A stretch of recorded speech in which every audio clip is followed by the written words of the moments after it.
Este es un proyecto que se inició hace ya 5 años y que pretende publicar las actas municipales de Vitoria entre 1428 y 1500. Se trata de un proyecto financiado por el Ayuntamiento de la ciudad, el Ayuntamiento de Vitoria y la Fundación Sancho el Sabio, que durante estos 3 últimos años ha financiado esta investigación y fundamentalmente la transcripción de las actas municipales. El objetivo los objetivos, mejor dicho, del proyecto son, por un lado, la edición de las actas municipales de Vitoria entre esas 2 fechas y, en segundo lugar, la publicación de toda una serie de estudios en torno a la Vitoria medieval que impulsen, que renueven esa historia de la ciudad, aprovechando, digamos, la publicación de las actas. El libro está dividido en 2 partes. Por una parte, 2 estudios que realizan José Rodríguez e Ismael García y que presentan la ciudad desde el exterior, por una parte, pero también el interior urbano de la ciudad. Y una segunda parte que digamos, ha desarrollado fundamentalmente José Antonio Munita, pero en la que también intervienen Agurchane Paz Moro y Ana Galdós.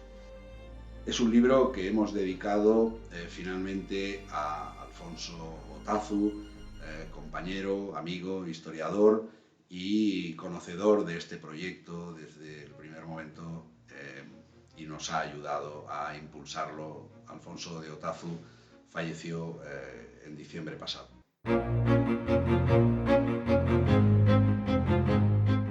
Mi intención en el capítulo que he escrito ha sido la de plantear mi texto como un viaje en el tiempo al medioevo de Vitoria. Es decir, utilizar el texto de las actas como una excusa o como referencia para, no sé, como si fuese yo un guía turístico, tuviese un grupo detrás mío, que serían los lectores, y les conduzco a hacer una visita por las calles de Vitoria.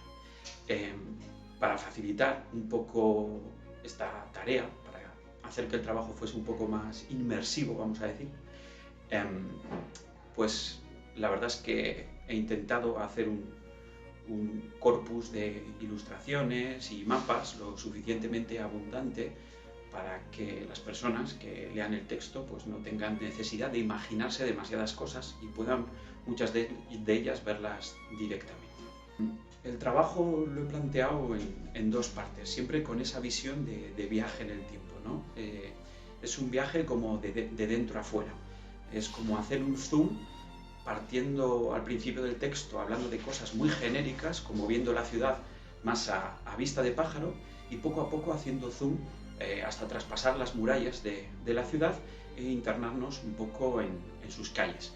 Y bueno, pues he tratado de tocar los múltiples aspectos que nos permiten las actas, que la verdad es que nos hablan de muchas cuestiones de Vitoria en la Edad Media. He intentado, por otra parte, que siendo un trabajo científico lleno de notas, de referencias bibliográficas, fuese algo lo más divulgativo y lo más ameno posible. Y otros de los aspectos de los que hablo pues son, por ejemplo, la construcción de las murallas de la ciudad, cómo se fueron configurando a través de los siglos, las distintas fases. Hablo, por ejemplo, de los distintos nombres que recibieron en la propia Edad Media los distintos portales de la muralla. Una de las cosas que me parece casi más interesantes o que más he disfrutado trabajando en ellos ha sido sobre el tema de la lucha de bandos y las actas nos hablan de que el bando de la Calleja tenía un enfrentamiento interno y una disputa interna que tuvieron que solucionar. Y bueno, ya por último, como colofón al capítulo, termino dedicando un punto a los distintos espacios, a los distintos lugares dentro de la ciudad donde tuvo costumbre de reunirse el concejo que escribió estas actas. Pues un poco ese es el trabajo. Espero que os guste. Bueno, como el propio título deja entrever, a lo largo de algo más de 30 páginas de este capítulo se va explicando mediante la utilización de fuentes escritas y arqueológicas la profunda relación que existe entre un núcleo habitado, en este caso la Vitoria medieval, la Vitoria bajo medieval más concretamente, y su entorno. Hoy día los montes, los llamados Montes Altos de Vitoria, constituyen un reservorio ambiental de gran importancia, además de un espacio recreativo para los y las habitantes de la ciudad. Pero si nos fijamos con una mirada adecuada, arqueológica, histórica, todavía podemos ver en esa zona montana, boscosa, muchísimos indicadores de una actividad, de una explotación económica pretérita. Y ese ha sido precisamente el objetivo central de este capítulo, teniendo siempre de referencia, lógicamente, esas actas municipales de 1428-29. El objetivo final es dibujar un panorama de lo que era la villa, la ciudad fuera de sus murallas. Realizamos un breve repaso de las estrategias políticas que desplegó el concejo municipal para apropiarse política y jurisdiccionalmente de toda esa zona que a día de hoy todavía se llaman los Montes Altos de Vitoria.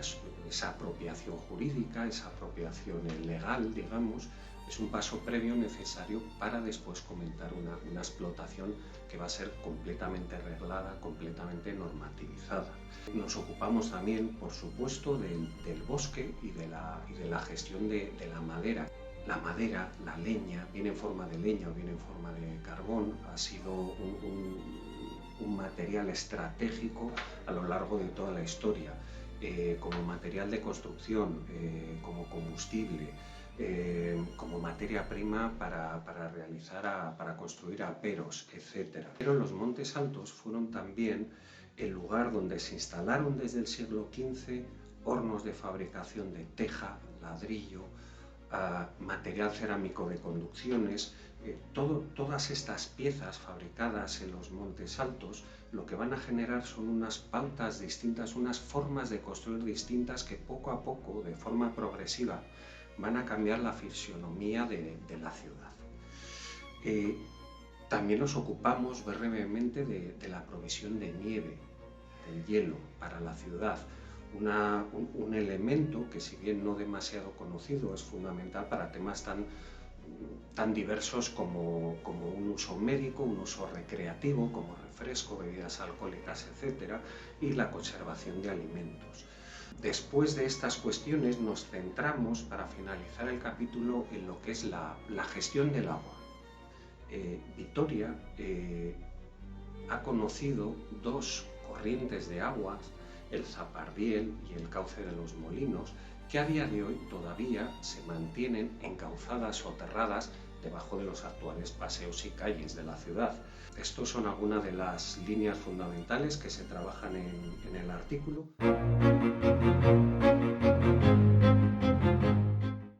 La segunda parte de esta publicación corresponde al propio título de nuestra obra, o sea, Libros de Cámara del Concejo, Actas Municipales de Vitoria del año 1428. Intervienen aquí, junto conmigo, las historiadoras Agurchale Paz Moro y Ana Caldós Monfort, consumadas conocedoras de la edición de textos documentales de época medieval y moderna. De los avatares históricos de aquel complicado año de 1428, señalo tres circunstancias que, estudiadas en nuestra introducción, evocan otros tantos pasajes que, por su propio orden, marcaron la vida de aquellos meses.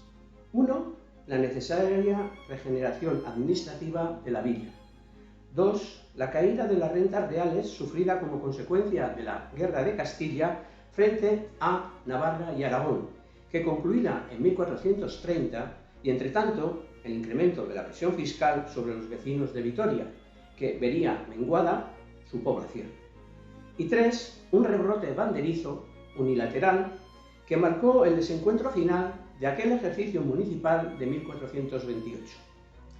Finalmente, además de lo que ya se ha comentado hasta aquí, Si de algo hemos de estar satisfechos en esta publicación, ha de ser de la pulcra, ordenada y sistemática edición de las actas municipales de este primer año de 1428, que ocupa en nuestra obra un total de 312 páginas de genuina fuente histórica de archivo, o sea, un 64% del libro. Contenido que se reparte entre un catálogo de asientos, ordenado cronológicamente, así como la edición literal de su texto, presentada por el contrario en su secuencia original. Como herramientas capaces de facilitar la consulta y comprensión de la fuente publicada, tanto el investigador como el lector interesados por la propia historia disponen de un glosario de unas 650 voces de época, con su significado actual, obtenidas de la literalidad del propio texto, y asimismo un índice analítico que ofrece más de 1.350 entradas localizadas entre los términos onomásticos y temáticos contenidos en estas actas municipales. En definitiva, todo un esfuerzo editorial considerable que se suma a la serie de inéditos de historia que solo puede llevarse a cabo gracias a la tarea multidisciplinar de un conjuntado equipo. Soy Agustina Paz y en esta obra colectiva mi labor ha consistido en la transcripción del documento que os presentamos. Esta labor implica hacer accesible e inteligible esos documentos que están escritos en una grafía antigua, difícilmente legible puesto que no se corresponde con los caracteres actuales y que además a eso hay que añadirle que están repletas de abreviaturas que dificultan considerablemente su lectura. Por tanto, es una labor que tiene su dificultad y que es fundamental para poder hacer accesible ese documento. Además, la labor de transcripción implica mantener la esencia del documento, es decir, no transformarlo en exceso, mantener algunas de sus características formales, pero adaptándolas a las grafías, a los signos de puntuación actual. El trabajo en esta obra colectiva ha consistido en elaborar un índice analítico, es decir, registrar todos los nombres de personas, todos los antropónimos que aparecen a lo largo de los acuerdos y ordenarlos por orden alfabético. Además, indicado detrás de cada nombre el oficio o el cargo que desempeña, siempre y cuando se consta en las actas, claro. Además de los antropónimos, he registrado todos los nombres del lugar y las instituciones y después he mencionado un índice temático. He seleccionado una serie de palabras, una serie de términos que hacen relación a los contenidos que se tratan en las actas. Estos términos funcionan a modo de palabra clave y son términos como, por ejemplo, aldeas, labradores, mercado, fuentes, mujer, judería, toda una serie de términos. La finalidad de realizar un índice analítico es facilitar la labor de búsqueda, ¿no?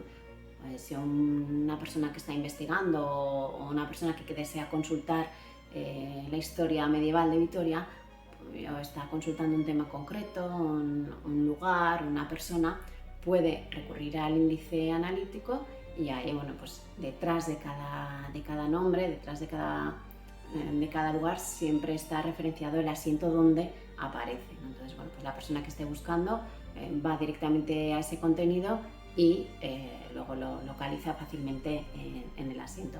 Y esa sería la finalidad y el objetivo del índice analítico.